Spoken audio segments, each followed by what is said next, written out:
അതൊരു മുമ്പയുടെ ഇന്നത്തെ വിശേഷത്തിലേക്ക് എല്ലാവർക്കും സ്വാഗതം.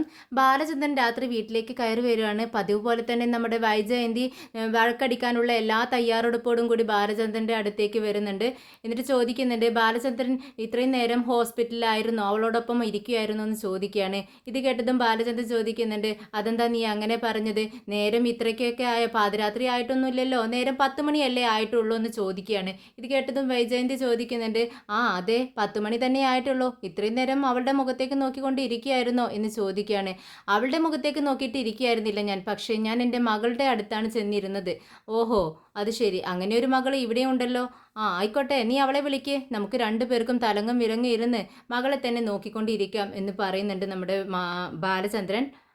അല്ല, ഞാനൊരു കാര്യം ചോദിച്ചോട്ടെ എന്ന് വൈജയന്തി ചോദിക്കുകയാണ്. നീ ചോദിക്കേ.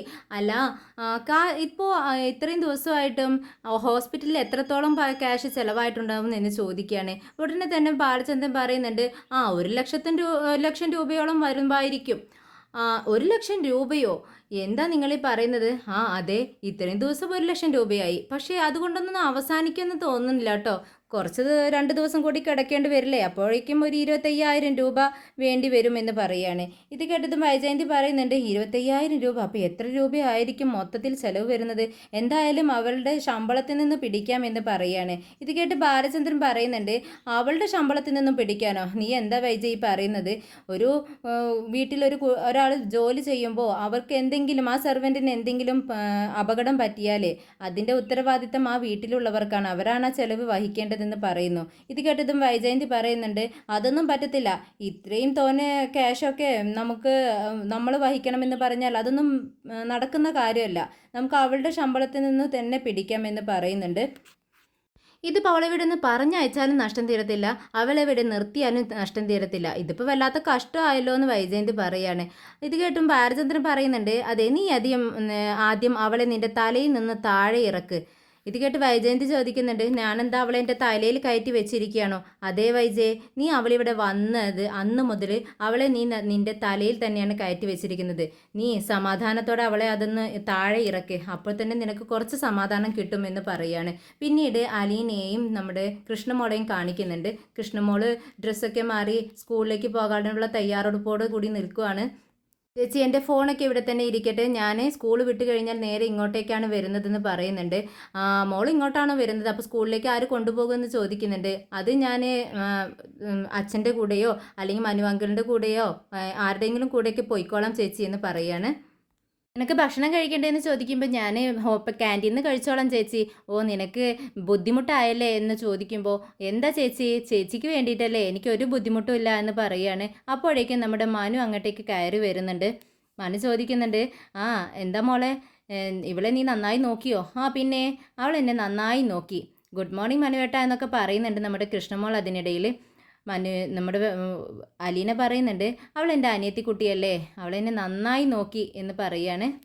അപ്പോൾ മനു പറയുന്നുണ്ട്, എന്തായാലും സപ്പോർട്ട് ചെയ്യാൻ ആളുണ്ടല്ലോ, ആരും ഇല്ലാത്തവർക്ക് സപ്പോർട്ട് ചെയ്യാനും ആളൊക്കെ വേണം എന്ന് പറയുന്നുണ്ട്. അർത്ഥം വെച്ച് സംസാരിക്കുകയാണ് മനു. പിന്നെ കൃഷ്ണമോള് മനുവിനോട് പറയുന്നുണ്ട്, മനുവേട്ടാ, ഞാൻ ഭക്ഷണമൊന്നും കഴിച്ചിട്ടില്ല, എനിക്ക് ഭക്ഷണം കഴിക്കണം.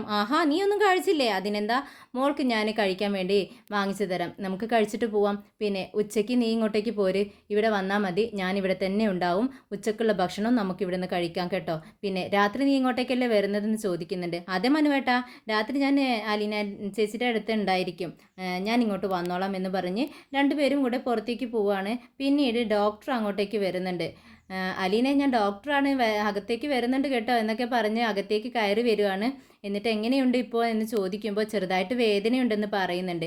അങ്ങനെ ചെക്ക് ചെയ്യുകയാണ് ഡോക്ടർ. എന്നിട്ട് അലീനെ എഴുന്നേറ്റ് ഇരിപ്പിക്കുന്നുണ്ട്. എന്നിട്ട് പറയുന്നുണ്ട്, ഇരിക്കുകയൊക്കെ ചെയ്യുമ്പോൾ കിടക്കുകയൊക്കെ ചെയ്യുമ്പോൾ ഒന്ന് ശ്രദ്ധിച്ചാൽ മതി, പിന്നീട് കുഴപ്പമൊന്നുമില്ല, നീ ഒന്ന് എഴുന്നേറ്റ് നടക്കുക എന്ന് പറഞ്ഞ് എഴുന്നേറ്റ് നടത്തിക്കുന്നുണ്ട്. പിന്നീട് ഡോക്ടർ പറയുന്നുണ്ട്, 2 ദിവസത്തിനുള്ളിൽ നിനക്ക് ഡിസ്ചാർജ് ആവാം, പിന്നെ ഒന്ന് ശ്രദ്ധിച്ചാൽ മാത്രം മതി കേട്ടോ അലീനെ എന്നൊക്കെ പറഞ്ഞ് എല്ലാ കാര്യങ്ങളും പറഞ്ഞു കൊടുക്കുവാണ്.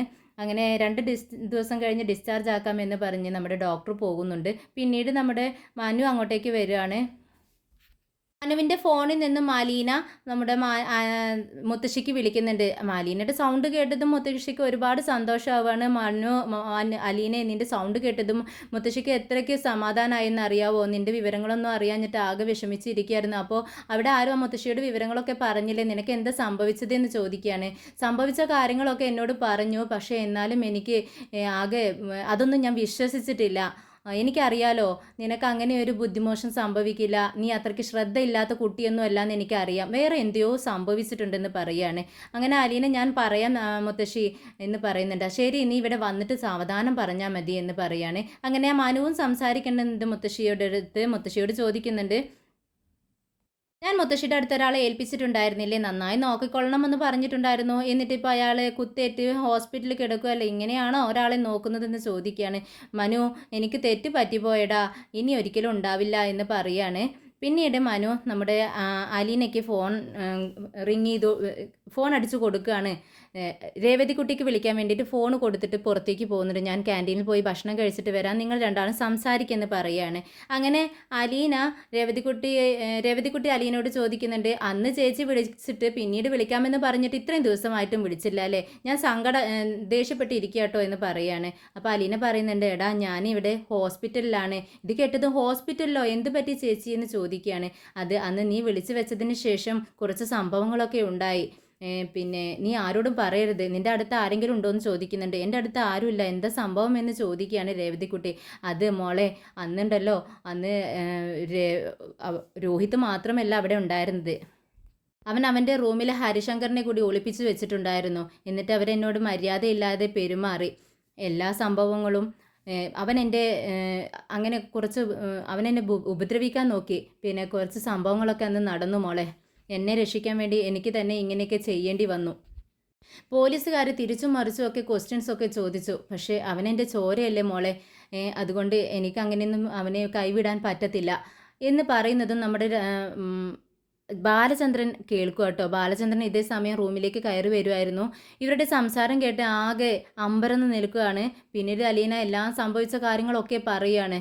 എനിക്ക് അവനെ കൈവിടാൻ പറ്റത്തില്ല, ഹരിയാണ് അവനെ നശിപ്പിക്കുന്നത്, അവനെ അങ്ങനെ വിടാനൊന്നും എനിക്ക് പറ്റത്തില്ല മോളെ എന്നൊക്കെ പറയുന്നത് നമ്മുടെ ബാലചന്ദ്രൻ കേൾക്കുന്നുണ്ട്. അലീനയാണെങ്കിൽ ബാലചന്ദ്രനെ കാണുന്നുമില്ല. രേവതിക്കുട്ടിയോട് വിശേഷങ്ങളൊക്കെ പറഞ്ഞുകൊണ്ടിരിക്കുകയാണ്. പിന്നീട് ബാലചന്ദ്രൻ ഒരു ചെയറിൽ പോയിരിക്കുകയാണ്. അപ്പോഴാണ് മനു അങ്ങോട്ടേക്ക് വരുന്നത്. എന്താ അങ്കിൾ ഇവിടെ ഇരിക്കുന്നത്, റൂമിലേക്ക് കയറിയില്ലേ എന്ന് ചോദിക്കുകയാണ്. ഇല്ല, ഞാൻ കയറിയില്ല, എന്തോ ഞാൻ എടുക്കാൻ വേണ്ടി മറന്നു, അതുകൊണ്ട് അത് ആലോചിച്ചിരിക്കുകയായിരുന്നു. എന്തെങ്കിലും എടുക്കാനുണ്ടെങ്കിൽ ഞാൻ വണ്ടിയിൽ നിന്ന് എടുക്കാം അങ്കിളെ എന്ന് പറയുകയാണ്. വേണ്ട, എനിക്ക് ഞാൻ തന്നെ എടുത്തോളാം. എന്താ അങ്കിൾ ഒരു മിസ്അണ്ടർസ്റ്റാൻഡിങ് പോലെ, എന്തെങ്കിലും ടെൻഷൻ ഉണ്ടോ എന്ന് ചോദിക്കുകയാണ് മനു. ഒരു ടെൻഷനും ഇല്ല. പിന്നെ ടെൻഷൻ എന്ന് പറയുന്നത് എൻ്റെ കൂടപ്പുറപ്പല്ല, അത് എപ്പോഴും ഉണ്ടാവും എന്ന് പറഞ്ഞ് രണ്ടുപേരും അലീനയുടെ റൂമിലേക്ക് കയറി ചെല്ലുകയാണ്. എന്നിട്ട് അലീനയോട് ചോദിക്കുന്നുണ്ട്, നിനക്ക് എന്തെങ്കിലും വേണോ അലീനയെന്ന് ചോദിക്കുകയാണ്. എനിക്കൊന്നും വേണ്ട മനുവേട്ട എന്ന് പറയുന്നുണ്ട്. എന്നാൽ ശരി, ഞാൻ പോയിട്ട് വരാം. അപ്പം നമ്മുടെ ബാലചന്ദ്രൻ പറയുന്നുണ്ട്, മനു നീ ഇത്ര ദിവസം ചെയ്തു തന്ന ഉപകാരങ്ങളുണ്ടല്ലോ, അത് എത്ര വലിയതാണെന്ന് അറിയാവോ. ഞാൻ വളരെ വിഷമിച്ച കുറച്ച് ദിവസങ്ങളായിരുന്നു. നീ ഒന്നും നോക്കാതെ, നിൻ്റെ വർക്ക് പോലും നോക്കാതെ നീ ഓടി വന്നു. ഒരാൾക്ക് ഒരു സഹായം കിട്ടാതിരിക്കുന്ന സമയത്ത് പെട്ടെന്നൊരു സഹായം കിട്ടുമ്പോഴുണ്ടാകുന്ന സന്തോഷമുണ്ടല്ലോ, അത് വളരെ വലുതാണെന്ന് പറയുകയാണ് നമ്മുടെ ബാലചന്ദ്രൻ. ഇത് കേട്ടിട്ട് മനു പറയുന്നുണ്ട്, അങ്കിൾ എന്തിനാ എന്നോട് താങ്ക്സ് പറയുന്നത്, ഇതൊക്കെ എൻ്റെ കടമയല്ലേ, ഞാൻ ചെയ്യേണ്ട കാര്യങ്ങളാണ് ഞാൻ ചെയ്തത്. സാറ് അങ്കിള് വിഷമിക്കൊന്നും വേണ്ട, ഞാനുണ്ടായിരിക്കും എപ്പോഴും എന്ന് പറയുകയാണ്.